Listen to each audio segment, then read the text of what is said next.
Sir Balaghat जिले को लेकर आज का जो बड़ा था जो संवेदनशील बूथ है वगैरह सारे जो चेक हुए हैं तो सीएजी मेंबर्स के साथ मीटिंग्स क्या रिपोर्ट उनके साथ है और क्या इंस्ट्रक्शंस दिए? आगामी विधानसभा चुनाव 2023 के लिए कल और आज में मैंने क्षेत्र का भ्रमण किया है और हमारे जो पुलिस अधिकारी हैं, थानाधिकारी, वृत्ताधिकारी, एडीसी एसपी और एसपी साहब, सबके साथ विस्तृत चर्चा की है।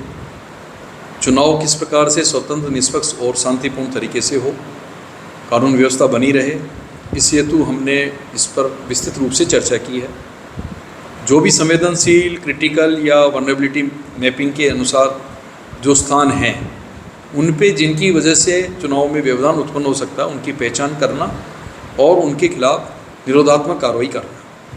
चुनाव के दौरान शराब तस्करी, अफीम तस्करी, डोडा चूरा तस्करी या हथियारों का परिवहन, इन सब गंभीर समस्याओं के लिए भी हमने सभी थानाधिकारियों, वृत्ताधिकारियों से चर्चा करके प्रभावी कार्रवाई इनके खिलाफ करने के निर्देश दिए हैं।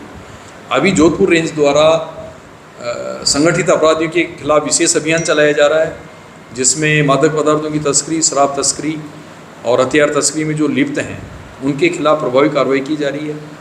हमारे रेंज में जो अपराधीगण फरार चल रहे हैं, जिन पे इनाम घोषित है, उनकी गिरफ्तारी करने के लिए प्रभावी कार्रवाई की जा रही है। और आज हमने यहाँ पर अपराध गोष्ठी लेकर के विस्तृत रूप से चर्चा की है, जिसमें जो पुराने लंबे समय से जो पेंडिंग केस हैं, चाहे वो एनडीपीएस से रिलेटेड हो, शराब तस्करी से रिलेटेड हो या धोखाधड़ी से रिलेटेड हो, उनमें प्रभावी कार्रवाई करते हुए जो भी संलिप्त अपराधीगण हैं, उनकी अतिशीघ्र गिरफ्तारी किए जाने के निर्देश दिए हैं। सभी थानाधिकारियों को ये निर्देश दिए गए हैं कि ज़्यादा से ज़्यादा वो अपने क्षेत्र में भ्रमण करें और ऐसे तत्व जो चुनाव को प्रभावित कर सकते हैं, शांति व्यवस्था को भंग कर सकते हैं, उनके खिलाफ निरोधात्मक कार्रवाई 107(16) सीआरपीसी में की जाए, 110 सीआरपीसी में की जाए, गुंडा एक्ट में की जाए, और तस्करी से रिलेटेड है तो राजभाषा में की जाए। जितने भी हिस्ट्री शीटर्स हैं उनको चेक किया जाए और सब हिस्ट्री शीटर्स को पाबंद कराने की कार्रवाई की जाए।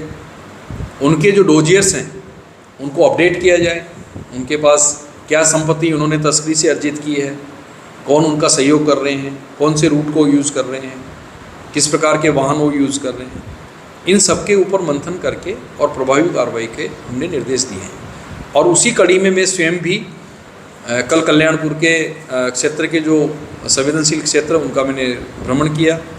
आज मैंने जसोल और जो बालोतरा कस्बा है, इसके जो संवेदनशील स्थान है उनका हमने भ्रमण किया है। और अभी हमने यहाँ के सीएलजी, सुरक्षा सखी और मीडिया प्रोमिनेंट पर्सन, उनके साथ भी संवाद किया है और उसके माध्यम से हमने यहाँ की जो समस्याएं हैं उनके बारे में चर्चा की है।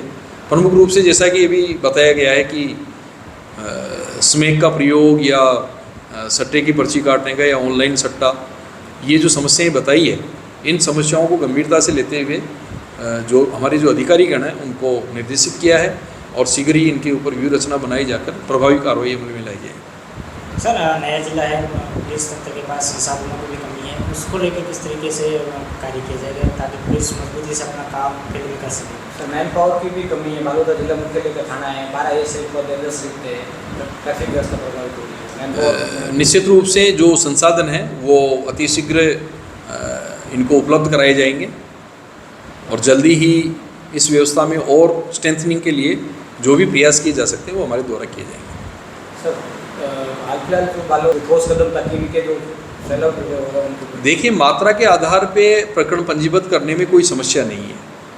बात यह है कि इन्फॉर्मेशन मिले और कहीं पर भी यदि उसका विक्रय हो रहा है या उस तस्करी में कोई भी लिप्त है तो उनके खिलाफ प्रभावी कार्रवाई की जाएगी। मात्रा का इसमें कोई प्रश्न ही नहीं उठता है।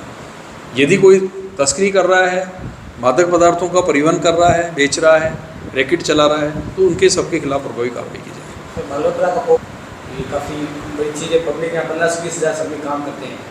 यदि आपने ये इम्पोर्टेंट तथ्य बताया है और इसके ऊपर विशेष रूप से प्रभावी कार्रवाई की जाएगी कि यदि कैबिन्स में शराब बिक रहा है या डोडा चूरा बिक रहा है तो इसको गंभीरता से लिया जाएगा और ठोस प्रभावी कार्रवाई इसके विरुद्ध की जाएगी।